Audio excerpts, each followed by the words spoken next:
Saudações, pessoal, tudo bem? Eu trouxe um documentário muito interessante para a gente hoje, que é um documentário que eu encontrei no YouTube do ano de 1976. É um Globo Repórter que estava com o nome de Globo Repórter: A Ameaça do Espaço. E esse episódio, ele traz uns casos muito interessantes, né, de avistamentos, contatos, abduções. Traz o caso do motorista Benedito Miranda, que aconteceu em 1971 em Itaperuna. É um caso muito legal esse caso de Itaperuna. O caso do peão de fazenda, o seu Inácio de Souza, que aconteceu em 67 lá em Crixás. Eu tive a oportunidade de ir no local dessa fazenda no ano passado. E é uma fazenda que fica num lugar bem distante, 40 minutos da cidade de Crixás, que já fica a 5 horas de Brasília. Então é um lugar bem ermo mesmo.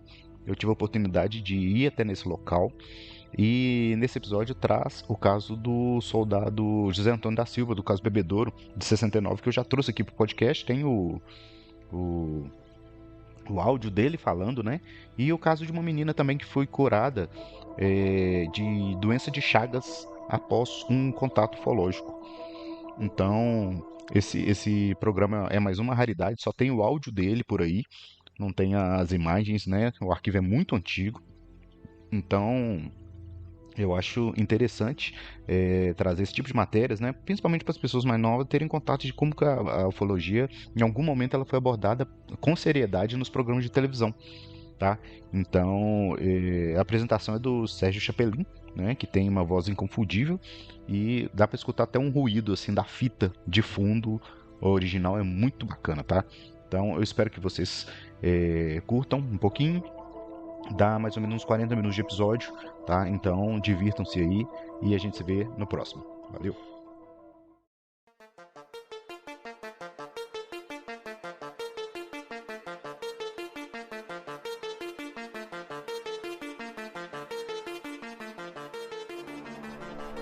Você está ouvindo Projeto Contato Podcast.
Sobre aparições de discos voadores levam muitos pesquisadores a pensar que eles não são um fenômeno da natureza, e sim obra de algum tipo de inteligência. A Terra e os seus habitantes estariam sendo observados por alguma espécie de seres inteligentes. Os discos são amistosos, hostis ou simplesmente indiferentes. Aceita a sua origem extraterrestre como hipótese, restaria saber se eles constituem uma ameaça à nossa civilização e à nossa maneira de viver. Muitas pessoas que alegam ter se comunicado com seus tripulantes afirmam que eles trazem mensagens pacíficas e positivas. Outras se declaram agredidas por eles e relatam a utilização de armas desconhecidas e assustadoras. Para elas e os pesquisadores que nelas acreditam, os discos também podem ser uma ameaça. A manchete de hoje do Globo Repórter Aventura é A Ameaça do Espaço.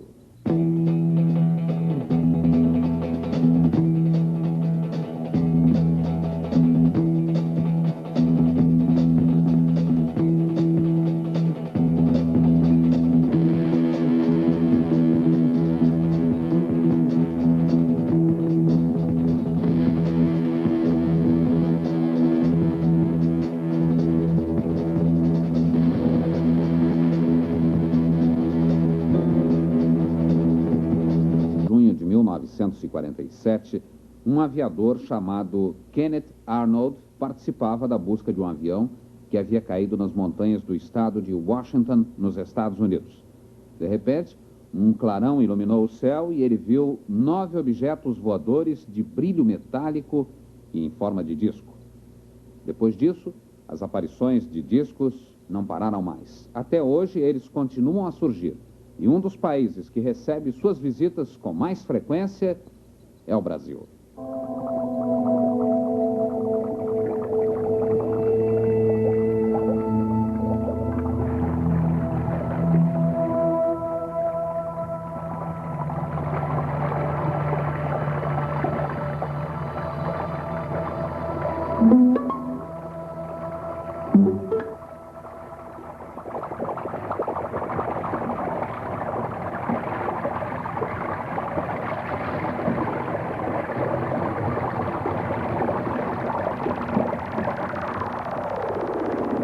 A maneira como os discos voadores surgem e desaparecem, como se tivessem vindo de nenhum lugar e voltassem em seguida à sua origem obscura, lembra a maneira como surgem e desaparecem seres e objetos nas velhas lendas de todas as culturas, por mágica. Esse universo mitológico de bruxas e fadas é considerado um simples produto da imaginação humana. Mas para as crianças, por exemplo, essas criaturas são vivas e reais. Algumas crianças chegam mesmo a afirmar que já as viram.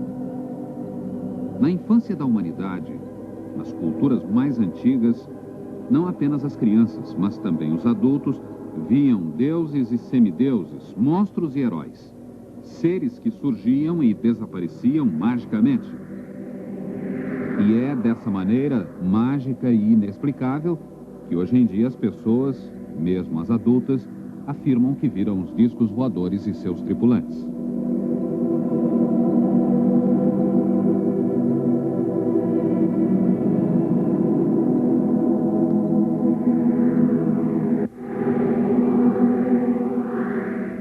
Esta é a cidade de Itaperuna, no estado do Rio. A partir de 1969, seus habitantes têm presenciado estranhos fenômenos. O negócio é o seguinte, eu estava indo no meu carro aqui devagar, então quando eu vi ali na frente uma escuridão, foi quando então eu puxei o farol do carro e acendi o farol. Acendi o farol e vi aquele tela daquele troço estranho na minha frente, todo branco, azulado, jogando raios de luz, espalhando para tudo quanto era lado. Eu fiquei apavorado, fui se aproximando mais para frente, mas que eu queria voltar com o carro, mas como é que voltava? Eu não tinha... Como é que... Você sentiu alguma dor de cabeça? Não, eu senti que eu queria era correr, sair fora daquilo, mas não tinha condição nenhuma. E o carro está se aproximando e eu estou ficando com medo e apavorado. Foi quando chegou nessa mediação Isso aqui... nesse sinal? Nesse sinal está aqui. Quando chegou nessa mediação aqui, foi que o carro entrou. Eu entrei com o carro aqui assim, o carro foi até lá perto daquela árvore ali. Foi quando eu olhei para lá, o disco estava parado, então automaticamente a minha porta abriu e eu desci do carro, mas sem querer descer. Então foi quando eu fui andando e eles desceram também, se aproximaram, que a porta do disco abriu, do objeto, fez espécie de um assobio. Foi quando abriu, fiquei apavorado, aproximei deles, mais ou menos nessa mediação aqui assim, perto da placa, foi que eu parei. Então aqui assim, perto de uma plataforma desceu, de um lado, uns homenzinhos dessa altura assim, tinha menos que 1 metro de altura, de um lado e de outro. Foi quando eu subi da plataforma e subi, me levaram até dentro do disco. Então lá estava tudo branco, lá dentro. Tudo branco, via luz vermelha, azul, luz piscando, e um barulho, espécie de um assobio, uma coisa subiando em volta, tá entendendo? E por cima assim existia uma plataforma, uma tábua, sei lá, qualquer coisa, e ali em cima tinha um homem daquele andando, um pequenininho, tinha menos de 1 metro, 1 metro de altura, tipo anão, tinha 5 pessoas ali dentro. 2 que saíram pro lado de fora comigo, e 3 ficaram lá dentro. Foi quando eu cheguei que eu vi mais as 3 pessoas, então aí foi que eu fiquei mais apavorado. Mas minha vontade era sair de dentro daquele troço que eu nunca vi na minha vida. E como é que sai? Não tinha força nenhuma para reagir. Eles não te fizeram mais nada, só te deixaram assim, você viu? Só me deixaram, exato. Qual é a forma desse disco? É tipo de uma moringa, a forma dele é uma forma assim, olha. Eles não falaram nada comigo, colocaram no mesmo negócio, plataforma, não sei dizer, foi então que me deixaram no chão. Quando eu acordei no meu sentido, eu estava aqui. E depois que eu cheguei em Itapiruna, na delegacia, meu relógio estava com 15 minutos de atraso. E eu tinha acertado o meu relógio de manhã cedo, quando eu saí pela rádio relógio. Inclusive, naquela casa, ali assim, quase que não dá para ver aqui, porque o mato está atrapalhando, no meio daquelas bananeiras, lá mora um senhor que viu tudo que se passou comigo. Aquele senhor testemunha, ele e o filho dele. Mas passou aquela tocha, não passou baixo, então eu só falei que gente, que troço é esse? Como é que era o formato dele? O formato dele é assim, a gente assim, forma assim, uma serração enorme, e vinha acentuado, passou sereno. Passou baixo, passou muito baixinho. Aí tinha a cor? Uma cor assim, meia branca, assim, meio apagada, claro, aquela sombra. E a gente vê que é um volume enorme. Um volume enorme passou assim, usar. Eu estava falando, que coisa passou aqui agora?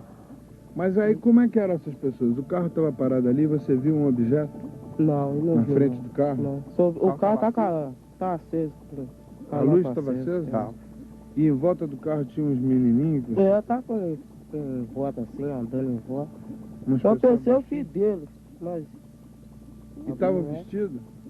Tava sem camisa. Você me disse que outras pessoas viram, né? Viram, aqui em Itapiruna muita gente já viu. O senhor Nelson Leite já viu, o Benedito Miranda, que é o Badida, já viu. Infinidade, o senhor que toma conta do aeroporto, já viu, eles inclusive esteve perto dele. Eu estava limpando uma espingarda, né? Quando eu olhei, eu vi duas luzes do avião, pensando que fosse um avião, mas não era um avião. Quando eu voltei para guardar a espingarda para ver, já o avião está, o disco está parado aqui, o objeto. Sim, aí o que o senhor viu nesse objeto? Nesse objeto tinha 3 homens, Como é que eles eram? mais ou menos 80 centímetros de altura. E aí, quando o senhor chegou até ali, o senhor Eu estava quando eu cheguei, eu estava com a espingarda na mão. Quando eu cheguei na cerca, eu já vi um homem fora do objeto, né? Ele subiu por cima e desceu, rente na parede do aparelho. Quando eu cheguei na cerca, já ele também tinha subido e estava descendo. E ligou e foi embora. O senhor pensou que era o quê? Eu não tinha ideia nenhuma naquele dia, né? Depois é que começou a juntar muita gente aqui da cidade, que era um disco, foi um disco voador, era um disco. E eu fiquei sabendo.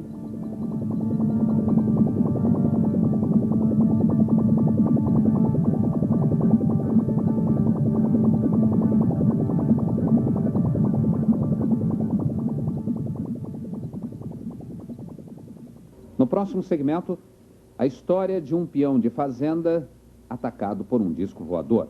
Os efeitos mortais do raio da luz. Armas desconhecidas e curas inexplicáveis. A menina curada do mal de Chagas por extraterrestres. Nos filmes de ficção científica, as visitas de seres extraterrestres ao nosso planeta têm quase sempre objetivos belicosos. O homem teme o desconhecido e a imaginação humana tende, por isso, a fantasiar tudo que é estranho e inexplicado como hostil e ameaçador. Na vida real não tem sido sempre assim, mas há casos, embora raros, em que se mostraram agressivos, como num episódio ocorrido no interior de Goiás. O peão da fazenda Santa Maria, em Quixás, em Goiás, voltava da cidade para a fazenda com a esposa dele. Ele sempre carregava um rifle Winchester 44. Quando eles se aproximaram da casa da fazenda, e essa casa tem um campo de pouso particular do proprietário, eles viram um objeto pousado nesse campo de pouso. Mas não era um avião, era um objeto semelhante a 2 pratos colados pelas bocas. Do lado desse objeto havia 3 seres. Quando eles viram o peão se aproximar com a esposa da casa, um deles apontou na direção do casal e os 3 começaram a correr no mesmo tempo na direção deles. O peão gritou para a esposa que fugisse para casa e tirou a arma do ombro, a Winchester, apontou na cabeça do que estava mais perto. No momento que ele disparou, o tiro saiu, no exato momento que ele disparou o tiro, saiu do disco uma luz verde que atingiu o peão no peito, no lado esquerdo. E ele caiu no chão, semiconsciente. A esposa, que já estava perto de entrar na casa, voltou em socorro do marido e pegou a arma. Mas quando ela pegou a arma, esses seres já estavam entrando no disco e o disco em seguida levantou voo com um som semelhante a um zumbido de abelhas. Esse peão da fazenda ele tinha se criado com essa Winchester e tinha uma pontaria infalível. E a menos de 60 metros ele disse que não errava tiro e tinha certeza que tinha acertado no tripulante, mas não encontrou nenhuma marca de sangue. A partir daí, o fazendeiro, como a saúde do peão estava bastante abalada, levou ele para Goiás, para Goiânia. Examinado lá, foi verificado que o peão tinha uma degeneração sanguínea, semelhante à leucemia. Em 59 dias, ele faleceu. Esse caso é o mais conhecido em todo o mundo, porque ele foi não só investigado por nós, do Grupo Gaúcho, mas foi investigado pela própria FAB do Brasil, que confirmou todos os acontecimentos. Esse é um fato de natureza absolutamente diferente do que nós estávamos dizendo. Se refere a um fenômeno no campo da própria medicina. Então, vejamos, um amigo nosso, muito chegado a nós, de pesquisa ufológica, que infelizmente não se acha aqui presente por motivos superiores, ele, com um certo grupo, do que algumas vezes nós fazemos parte, toma contato com um suposto, vamos dizer assim, um suposto ser venusino. Nós já afirmamos que ele seja venusino pelo muito que ele tem nos dito, pelo nos tem feito e pelo que ele afirma. Se bem que mantenhamos, é evidente, cientificamente, a grande interrogação sobre esses assuntos.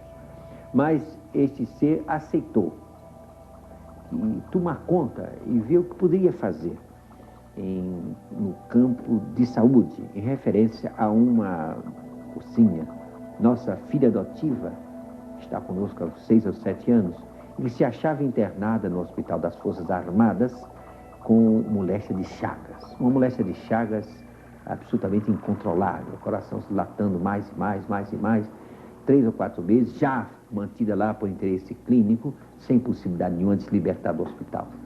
O que foi que aconteceu quando você foi levado até a frente de um ser estranho? O que você viu e que operação foi essa que ele te fez?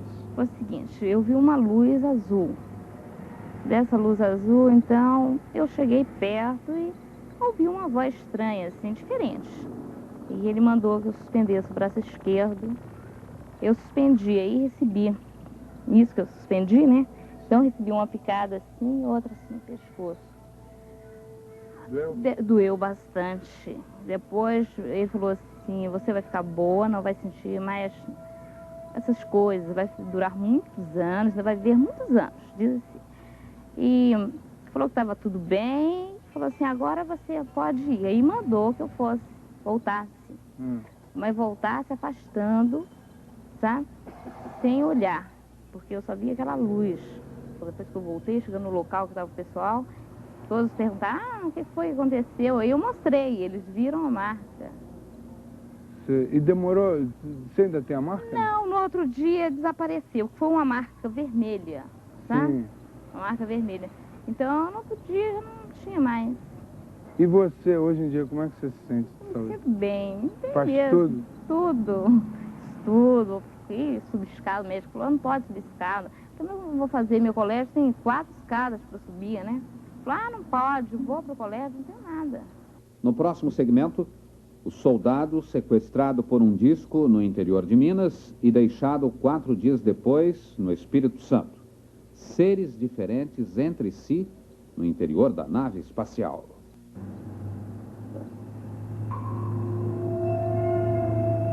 No dia 4 de maio de 1969, o soldado José Antônio de Souza, da Polícia Militar Mineira, foi sequestrado, segundo ele afirma, por tripulantes de um disco voador na localidade de Bebedouro, no interior de Minas Gerais. Eu estava pescando, assim, no momento que eu estava pescando, quer dizer, normalmente se você está num lugar que de vez em quando você vira sempre o rosto de lado, né? Então, eu virar o rosto de lado, que eu notei 2 deles a meu lado.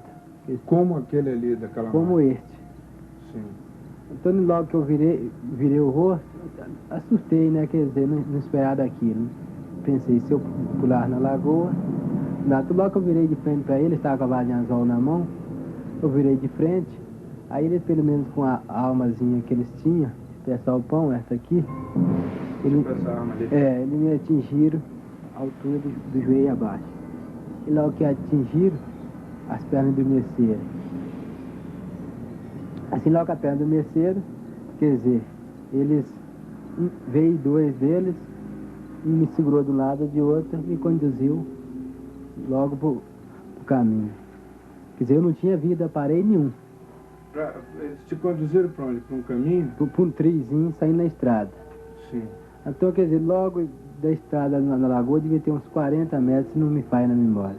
Quer dizer, ele estava distante de mim uns 20 metros, né? Eu vi esses 2.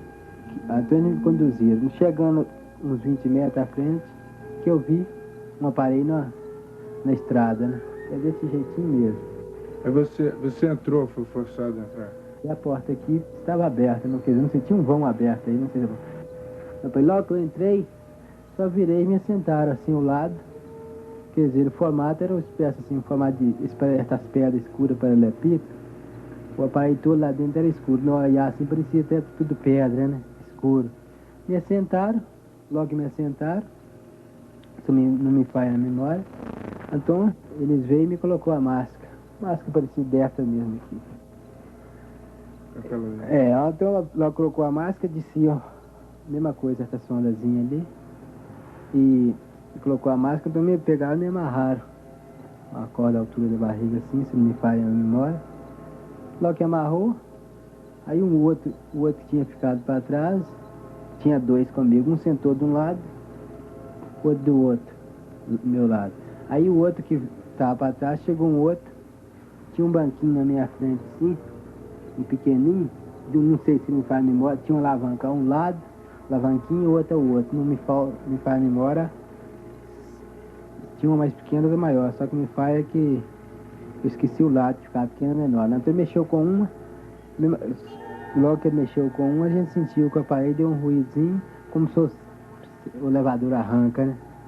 Então aí, depois passou um pouquinho, ele mexeu com a outra alavanca, então eu senti que sentiu o aparelho tomando a velocidade, né? Levantou, voou? Levantou, voou. Então, quer dizer, como se o elevador arranca com a gente daquele choque, né? Aí, quer dizer, aí foi viajando normalmente, né? Você pensava o que nessa hora? Nessa hora eu pensava o que eles iam fazer comigo, né? Quer dizer, eu nunca tinha visto tal coisa, né? Quer dizer, pega a gente assim, põe no aparelho, liga e arranca, quer dizer, eu estava pensando onde é que eles iam levar, o que eles iam fazer comigo no momento, mas não dá nem para imaginar o que era, né? Aí viajamos, foi viajando. Muito tempo? Muito tempo, né? Depois de muito tempo, veio um clarão forte, se não me falha na memória, tem muito tempo, né? Veio um clarão forte, então o clarão foi aumentando. Não é quando você olha assim pro olho do sol, não dá aquele reflexo? Então o que ele foi, dentro do aparelho, foi dando aquele reflexo, foi aumentando um pouco as minhas vistas. Pegou nem aguentar, né? Quando ele mexeu numa alavanca, o aparelho diminuiu a velocidade. Então logo que chegou, o aparelho deu aquele choque, eles levantou de lado da minha frente, se não me falha a memória, levantou um do lado, outro de outro, e pegou. Até essa hora eu estava enxergando normalmente, né? Que na máscara tinha um buracozinho na direção dos olhos da gente. Aí eles me avedaram aquele buraco da vista, então avedaram as vistas. Aí passei a não enxergar. Logo que avedaram as vistas, um veio e me pegou, como tinha me pegado, um de lado de outro, e me levantou. Aí levantou, quer dizer, só podia ser para andar, né? Eu de joelho, então logo que eu vou saindo, eu parei assim, tá aquela zoeira lá, como se eu chego no lugar assim, tá aquela festa, né? Aquela voz de lá, eu não entendia nada, né? Aquela zoeirona parecia assim, quer dizer, eu não sei, parecia que eu tava esperando até, né? Aquele zoeirão. Então fui caminhando ali, não sei se me faz a memória, baseado uns 15 minutos, arrastando ali de joelho, um do lado ou de outro. Então depois, baseado uns 15 minutos nós caminhando, quer dizer, eu não posso falar se é terra ou se é pedra, eu sei que é firme, eu estava de joelho, quer dizer, o negócio é firme, estava com a vista verdade, então baseado uns 15 minutos andando, depois eles me soltaram, quer dizer, logo me soltaram, eu sentei, né? Aí já me soltaram num banquinho, né? Estava com a vista verdade, aí desavedaram as vistas. Quando desavedaram as vistas, eu estava dentro desse salão. Então dentro desse salão a gente ficou aí bastante tempo, trocando de algo, uma coisa e outra. Você entendia eles falarem? Eles falavam português? Não, senhor. Espero no gemido, eu pelo menos nunca vi conversa igual. No próximo segmento, o que aconteceu com o soldado José Antônio depois de tomar um líquido verde amargo no interior do disco. A alteração da consciência num contexto fantástico. Alucinação ou realidade? Aí depois que eu tomei esse líquido, aí eu senti mais dispor, passei mais a compreender eles através de sinal. Não sei se estava correspondendo certo, mas ele pegou, quer dizer, pegou dar sinal, eu também contribuía com o mesmo sinal de cabeça, de mão, né? Você estava com um capacete? Estava, só sempre balançava a cabeça, né? Outra hora com a mão. Depois disso, eu virei, olhei de lado, vi essas figuras aqui, esses bichos aqui, quer dizer, vi a figura desse caminhão, desse carro aqui, mas que eu olhei de lado, eu até senti um choquezinho, que eu vi esses quatro aqui, parecia que estava morto, né? Tinha um moreno, mais claro, e esse escurinho. Eles eram iguais a eles? Não, igual a nós. Então, quer dizer, na hora eu senti um choque, eu pensei, eu até esse momento eu não tinha pensado em morrer, né? Depois que eu vi esse, que eu pra mim estava morto, logo eu pensei que eu ia inteirar os 5, aí é 4, agora comigo é 5, né? Então, nesse momento eu pensei de morrer e inteirar os 5. Aí o que você fez? Aí eu, quer dizer, eu fiquei meio apavorado assim, mas o que adiantava? Fiquei sempre quieto e voltei a olhar para eles aqui novamente. Depois, passado um tempo, eles reuniram num canto e me deixaram meio de lado, ficou conversando entre eles. Eu sempre gostei de rezar um pouquinho. Aí eu estava com um terço grande, aí eu peguei e fui rezar o terço. Mas assim, logo que eu fui rezar o terço, esse daqui, parecia ser o chefe dele, viu eu com aquele terço na mão rezando, aí ele veio e deu um arranco no pé do terço e arrebentou o crucifixo com a contazinha. E para eles, naquele momento, eles parecia que era uma coisa estranha, né? Um mostra para o outro, parecia que estava até duvidando. Esses crucifixos eles ficaram com ele, não me devolveram, né? Na hora que eles arrebentaram o terço, você ficou com medo? Eu fiquei com o terço e continuei rezando, acabei de rezar o terço. Aí logo que eu acabei de rezar o terço, eu ofereci, como tinha de costume oferecer. Aí, logo que ofereci, eles continuaram no papo deles. Você lá. Você ofereceu a quem? Algum santo especial? Sempre eu ofereci, eu rezo assim, ofereço para o santo, para os anjos, para o Pai, o Filho e o Espírito Santo. E quer dizer, e para o povo também, para os amigos, para os inimigos, eu ofereço o terço, eu ofereço para todo mundo, né? Para quem precisa e quem não precisa. Então eu ofereci normalmente, com aquela fé, que é pouca, mas a gente sempre tem. Né? Aí logo ofereci, depois me surgiu um senhor ao meu lado. Veio assim de lado, quer dizer, não era deles lá, um senhor, quer dizer, daqui da terra mesmo. Mais ou menos 1,80 m de altura, 1,70 m, cabelos grandes, louro, barbas grandes, loura, as vestes compridas, parecida assim um padre, marrom escura, tinha um cinto à altura do rins, sobrava 2 pontas, e conversou comigo português, claro, quer dizer, não esperava daquilo, né? Conversou umas palavras amigas, quer dizer, eu pelo menos até naquele momento eu não tinha esperança nenhuma. Depois das palavras que ele conversou comigo, aí me surgiu uma esperança, que aí eu já tive esperança de voltar, né? Que até aí não me tinha esperança de nada. Aí me surgiu uma esperançazinha. Aí depois que ele conversou comigo pouco tempo, do lado que ele veio, ele voltou, né? A partir de que ele tomou o líquido, o que ele viu, essa figura que apareceu, essa figura humana? Se você se refere especificamente àquela visão que ele teve de uma figura humana falando em português e aliviando a sua tensão, esse episódio é de difícil interpretação. Alguns poderiam interpretar simplesmente como um episódio delirante, no meio de uma realidade, ainda que incrível. Outros poderiam interpretar como um episódio real, onde se manifestasse a presença de uma entidade não material, que aparecesse, surgisse para ele e desaparecesse. Aí surgiu, foi embora. Quer dizer, aí ele, parecido que eles não viram esse caso, né? Que eles estavam conversando lá e conversando ficou. E aí ele foi embora, apareceu neles assim, pareceu que eles revoltaram um pouco, ficaram, parecia, conversando mais alto um com o outro. Parece que teve uma revolta deles, né? Quer dizer, que ele estava muito tranquilo, voltou de uma hora para outra. Nesse momento que depois que surgiu, que teve a revolta, aí eles me vedaram as vistas novamente, estava sentado do jeito que eu cheguei, eles vedaram as vistas novamente, eu passei a não enxergar. Então este veio aqui de lado, me pegou de lado normalmente, como pegava, o outro veio do outro lado, pegou, eu estava com a vista, aí no momento eu estava com a vista vedada, né? Aí ele virou só de lado comigo e começou a andar comigo, de joelho. Aí senti, saindo do salão, no sentido, que a zoeirona, como nós chegamos, andamos uns 15 minutos baseados, depois desses 15 minutos, eles me soltaram. Ao que soltaram, eu sentei. Quando eu sentei, aí diz a verdade, as vistas estavam dentro do aparelho de novo, esse aparelho aqui, né? Viajamos bastante, ele mexeu com a alavanca, o aparelho diminuiu a velocidade. Ele mexeu na outra, eu senti que o aparelho deu aquele arranco, como o elevador chega, parou. Aí quando o aparelho parou, eles veio e me desamarraram.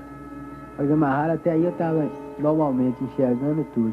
Ao desamarraram, ele tirou o capacete, nesse tirar o capacete, aí eu fiquei meio fora de si.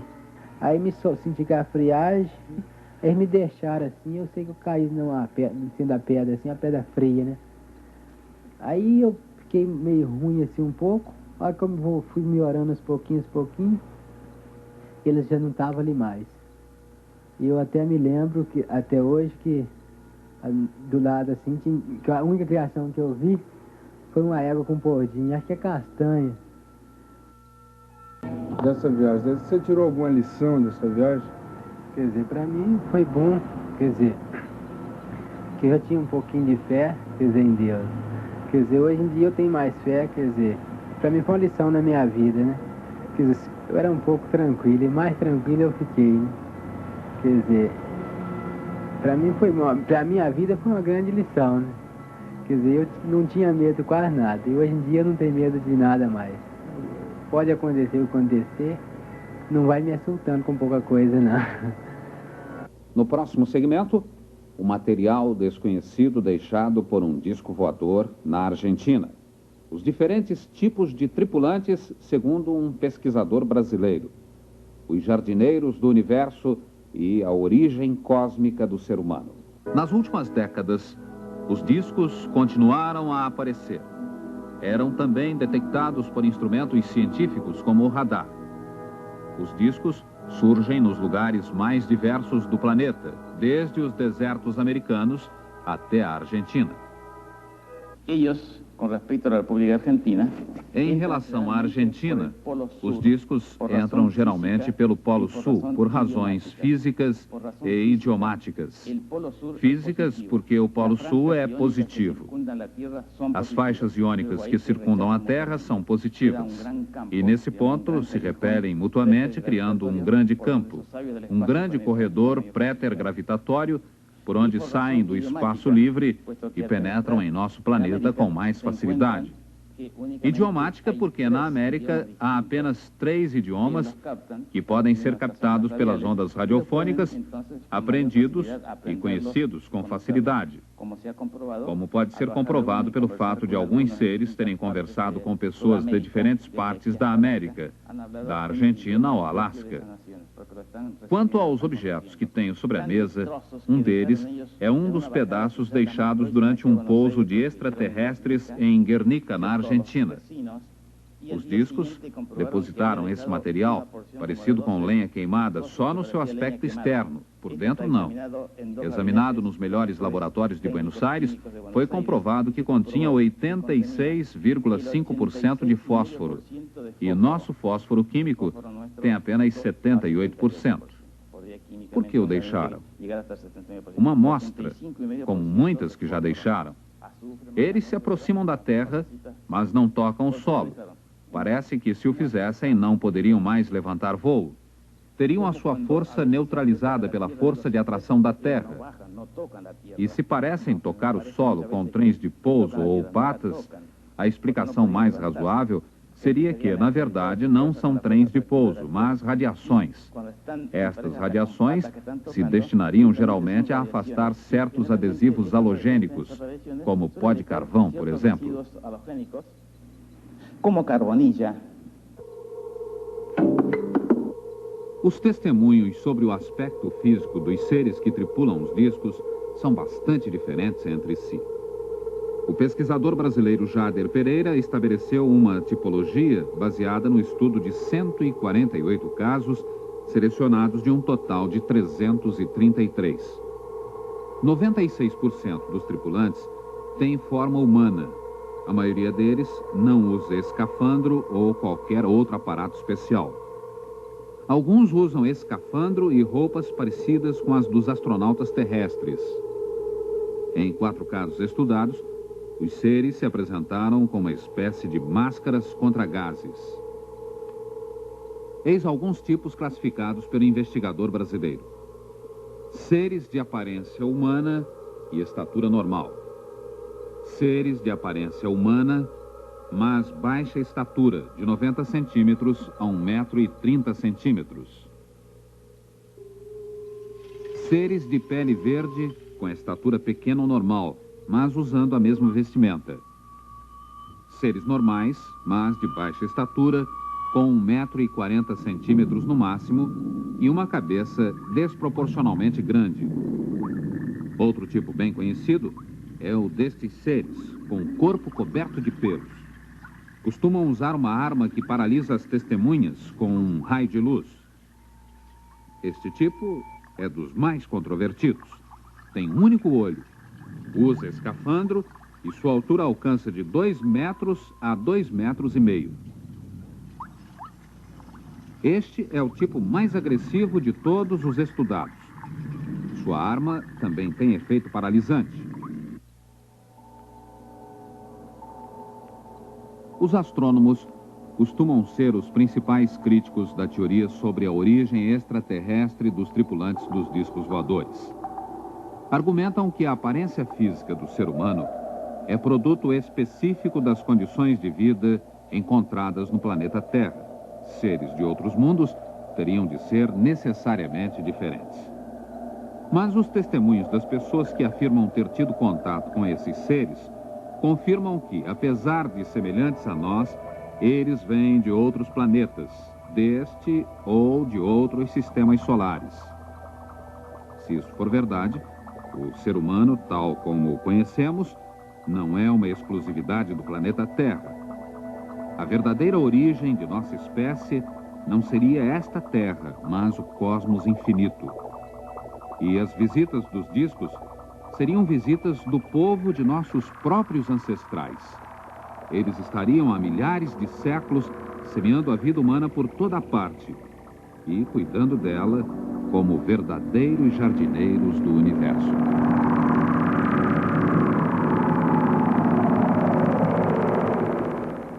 Os discos voadores não foram o primeiro fenômeno inexplicável testemunhado pelo ser humano. Interpretado como ameaça ou como oportunidade para a salvação, o desconhecido sempre esteve presente na vida humana. O mistério parece crescer à medida que aumentam nossos conhecimentos. É neste espaço escuro e impreciso que se desenvolve a ufologia, a ciência que estuda os discos voadores. Ela pretende aceitar os fatos, não apenas os fatos normais, cuja explicação estão ao nosso alcance, mas também os que são classificados como paranormais, fatos que a ciência tradicional não consegue explicar. Seja como for, os fatos são importantes. Os discos continuam a ser vistos por milhares de pessoas em todo o mundo. Seu mistério não é apenas um registro do passado. Os indícios de sua realidade não se apoiam apenas na memória dos que os viram. Eles são um mistério do presente, um mistério que está diante de nós, aqui e agora.